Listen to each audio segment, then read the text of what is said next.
Hi sir, sorry nakalimutan ko. Nakalimutan ko na yung ano. Ganito po pala sir. Yan. Nakalimutan ko kagabi. Punta din ko sa bahay. Wala na sisip ko yan. Tanggalin nyo lang po. Pull nyo lang yung keycap. Yan. Tapos ito po, natatanggal po yan. Kailangan nyo lang po ng ganito. Yan. Keycap. Ano to eh. Yung switch puller.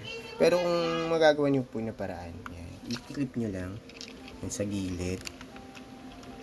Yan, meron yung hook. Gawin nyo, baka meron po kayo dyan tool.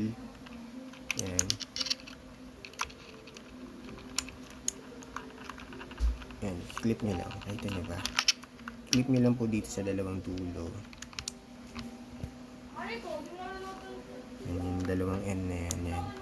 Tapos hilahin nyo lang po. Teka lang. Hilahin ko lang. Tanggalin ko. Wait lang po sir. Tatanggalin ko lang. Ipupul nyo lang. Ayun. Ayan sir. Natanggal ko na. Pinul ko lang. Tapos pag ibabalik nyo naman, i-match nyo lang doon. May pin po to. Nasaan na yung camera ko? Yan, may pin po yan na dalawa. Match nyo lang po doon. Pag ikakabit nyo, doon po. Yung dalawa. Yan, yung dalawang pin. Yan. Match nyo lang po doon pag ibabalik nyo.